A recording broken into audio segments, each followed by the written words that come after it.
Hey heathens, we are going to fulfill a prophecy now. I had a conversation the other day with some folks at work, and we were talking about different things, and with me, inevitably the conversation seems to turn to religion, even when I'm not trying to have it turn to religion. We're actually talking about the environment and global warming, all that kind of good fun stuff, and what will happen once the ice of Greenland falls into the ocean and raises the sea level 20 feet and wipes out a million people. Anyway, one of the people said, use the Bible as their proof of, that says in the Bible that this stuff's going to happen. Actually, it doesn't. Nowhere in the Bible does it say that the sea level is going to raise 20 feet and flood people out. As a matter of fact, what the Bible says is that God flooded the earth, and then he said, I'm not going to do that no more. So if the flood wipes out, the people of the planet, then the Bible's full of crap, and it's one more proof that it was made up. But that sparked into this conversation. Well, you do understand how prophecies come true. Some guy said something some long time ago, and then something happens, and then you tie it together. This goes along with the last video that I put up there about observed results and assigning a purpose to it. Now, we did this before with the deck of cards here, and I've also done this with the Bible, where I showed how you can open up to any verse and just randomly make up something for it to be attributed to. So what we'll do here is we'll just select the card here. We got the Two of Diamonds. Okay, Two of Diamonds. Well, this was prophesied in the Bible. Okay. The two represents the two people that started everything, Adam and Eve. All right. Now, it's believed that the Garden of Eden was started in Africa. That's where they believe that everything came from, which ties in with evolutionary theory. So they usually try and use that to say, well, see, that's proof that the Bible's true. But the thing is, the idea that people came from Africa first was already there. They then attached the idea that, well, Eden must have been in Africa then, and now they're saying, oh, see, that's proof. You can't do that. Again, you're applying things, applying a meaning to a random result that doesn't work. But anyway, there's a lot of places in Africa that are very rich in diamonds, and so there you go, the Two of Diamonds, the two very special, a perfect diamond. People talk about perfect diamond. Well, they were the perfect people. So the Two of Diamonds is representative of Adam and Eve, and the Bible predicted that I would get this card. I assure you, given enough time, I can go through that book and I can find you some other instances that will also support the fact that I would have drawn this card. Okay? Somewhere in there, there's something that I can use to say that I would have drawn the Two of Diamonds. But does drawing the Two of Diamonds matter? No. Now, let's say we're playing cards. We're going to play poker. I love poker. I've mentioned this before. And I believe in the prophecy of the Two Diamonds. So along comes this nasty little hand where I have our Two of Diamonds, and let's pair it up with this nasty little Seven of Spades. Now, for those of you who don't know anything about Texas Hold'em, this is the worst possible hand you could have. Not these particular suits, but the fact that they are offsuit, they're not the same, and that they are the two lowest cards you could have that cannot make a straight. The worst hand possible. So let's deal out and let's see what would happen. Now, I believe in the prophecy of the Two Diamonds. Okay. Oh, you know what? Let's just go ahead. We got the Seven of Spades. Seven of Spades. Let's put a biblical prophecy to that one too. Well, seven's a very common number with within the Bible. A lot of people think that seven means something in accordance with the Bible.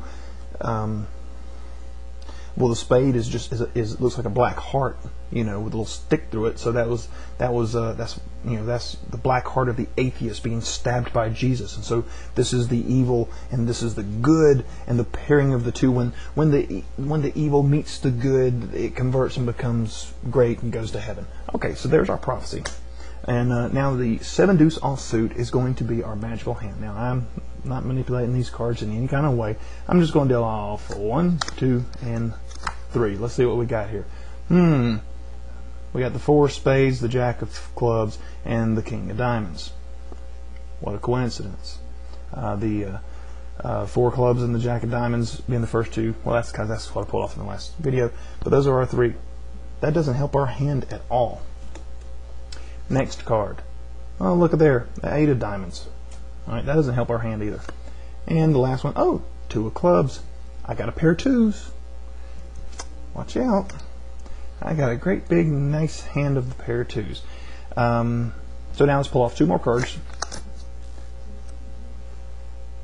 This is our opponent's hand. Now, because I believe in the 7 deuce offsuit prophecy, I'm going to bet big with this hand because I think I have been adorned by God to win this hand. So I bet big. And I lose to a pair of deuces with an ace kicker. Which means that we both have the same pair of deuces, but my next highest card is a king. His next highest card is the ace. And so therefore, this guy wins. I would have bet big and I would have lost. Now, but let's just change something real quick. Let's say that this guy did not get the deuce. Let's take that card out because remember, it's 1 in 52 chance that this would happen. So this card could have been anywhere. And in fact, the odds are actually very low that there would have been a 2 here, a 2 here, and a 2 in my hand. That's 3 of the 4 2s coming into play with just 2 people playing.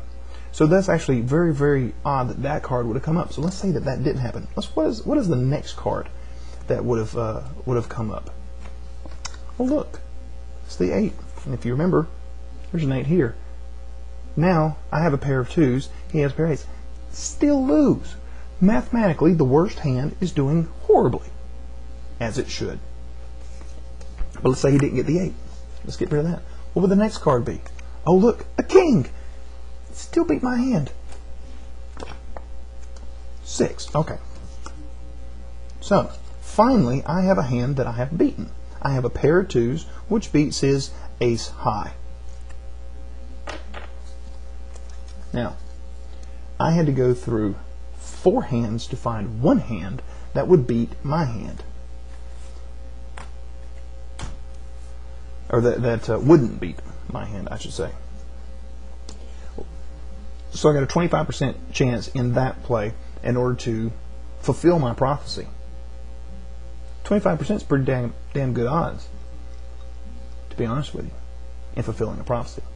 Because although I shouldn't have been able to win, I did. It's just how that works. Now, had I won, I would have attributed it to the prophecy. But as I just showed you, that could happen easily, but mathematically, most of the time, I'm going to lose. So there you go. Prophecies are also fulfilled this way.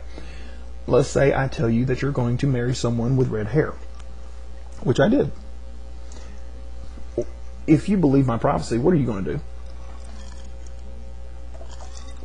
Next red-headed person that comes up and talks to you, you're going to be very interested in them. The fact that you're very interested in them may make them interested in you. Now that both of you are both interested in each other and you believe in this prophecy, you may even tell this person this prophecy, and now they're going to say, oh wow, how about that? You were supposed to marry someone with red hair and here I am.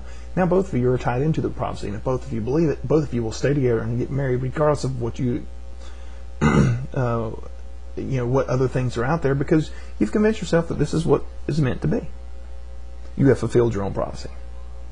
Right now we have people in the Middle East trying to start this holy war so that the end of times can come, because that is what they want. So can we please not fulfill that prophecy? Just a request from an atheist who would rather not see the world blown up. Thank you.